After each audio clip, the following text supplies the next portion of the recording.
Greetings, everyone, to the Chinese Sayings Podcast. This is Laszlo Montgomery bringing you another nice Chengyu for your ever-expanding collection. For our 9th Chengyu for this 5th season, I'm happy to present to you one that you could use over and over. This one's useful in situations where you want to tell someone if they do something they shouldn't, or perhaps don't do something they should, they're going to regret it later on.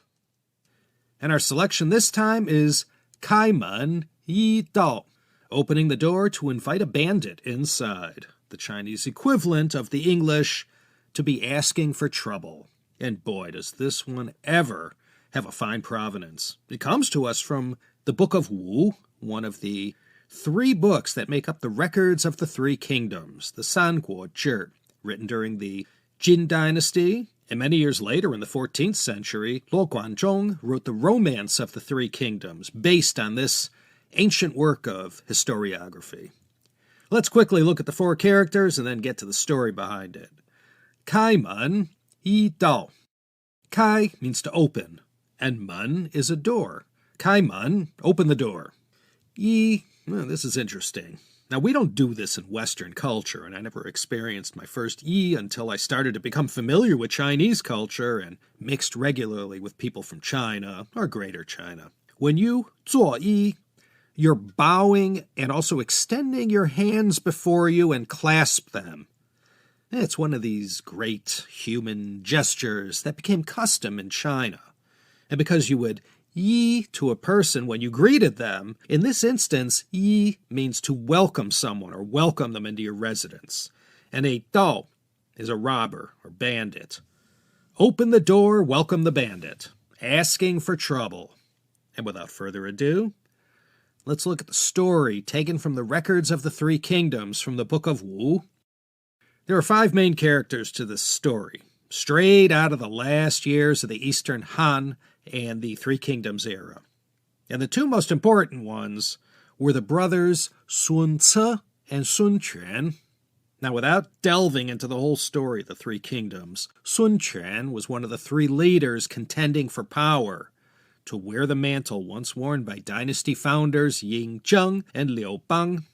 But Sun Quan was not the one who was bound for glory and destined for greatness in his own time. The real hero in his family was his older brother, Sun Ce. The problem with Sun Ce was that after establishing himself in and around Jiangsu as a warrior and consequential military man, he died suddenly at the age of 25, and this was in the year 200. The Eastern Han still had 20 more years of life before Emperor Xian capitulated to Cao Pi in 220. So this is what happened. I told you Sun Ce got written out of the script very early in the events leading up to the 3 Kingdoms period.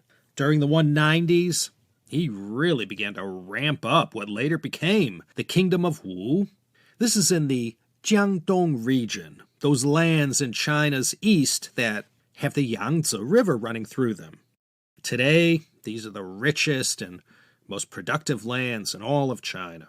Wu Prefecture had its capital city at Suzhou, and that's where Sun Ce chose to build his base. And there, in this area known as Dongwu, Eastern Wu, he built his military base, and he proceeded to gather stores of food and trained his armies in preparation to expand Eastern Wu's lands.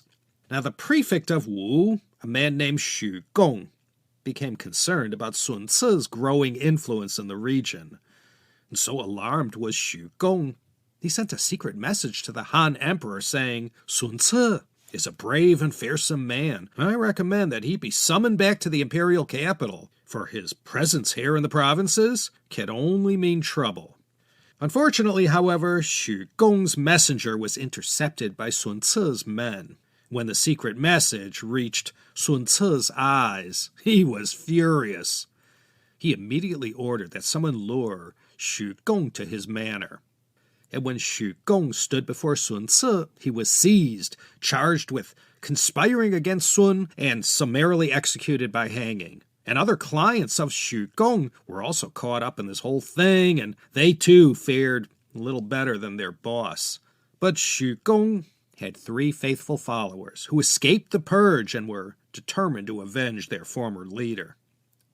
They found out that Sun Ce loved to hunt. And one day when Sun Ce's hunting party set off for the mountains west of the town of Dantu, just south of Zhenjiang, these three avengers trailed him there.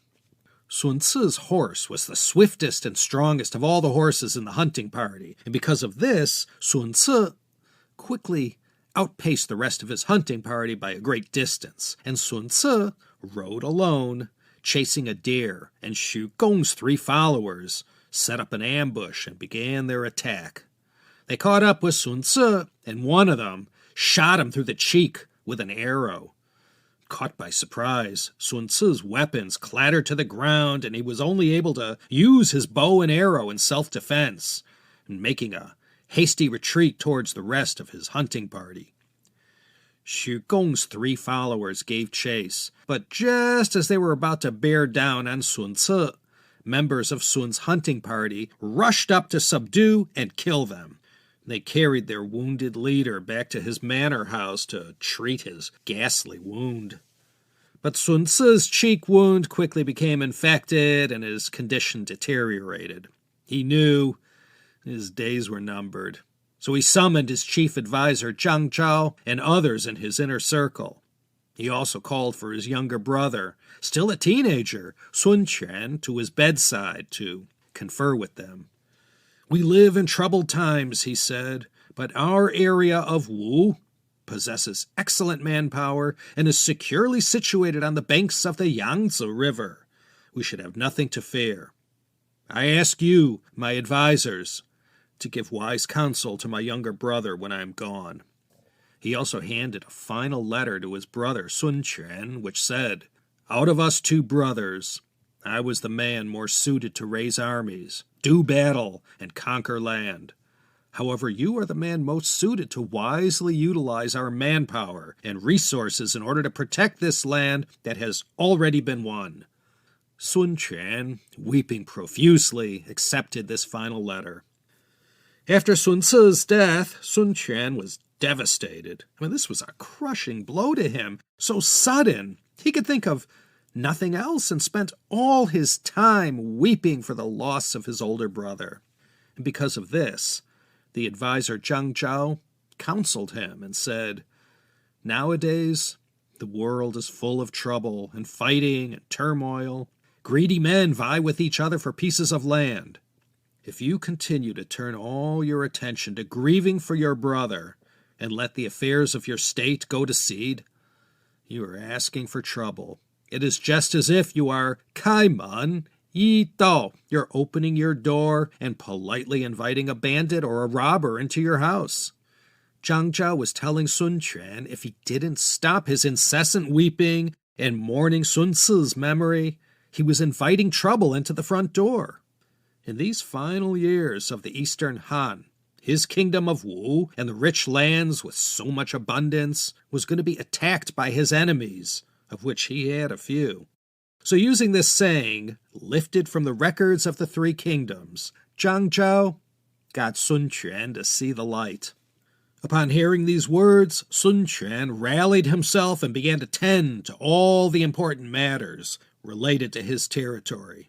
And he took very effective measures to optimize everything begun by his elder brother Sun Ce, including the continuous improvement of his military, which would one day be engaged in a battle for the supremacy of China with the kingdoms of Wei and Shu. Under Sun Quan's leadership, beginning in 200, the state of Wu quickly became powerful, well-run, and even more prosperous. So Sun Quan was shell-shocked at first, all of 18 years old, when greatness got thrust upon him following Sun Ce's death.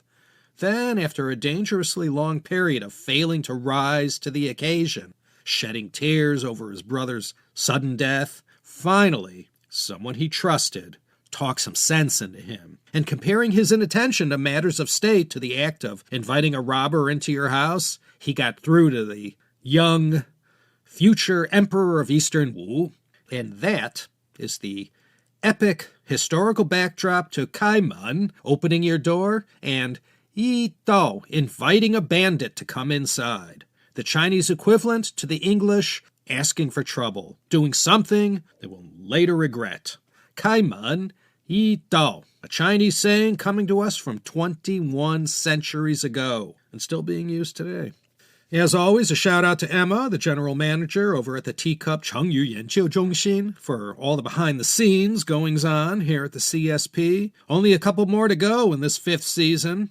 This is Laszlo Montgomery, signing off from Los Angeles, California, extending to each and every one of you a big thanks for listening, and I hope you'll think about coming back next time for another satisfying episode of the Chinese Sayings Podcast.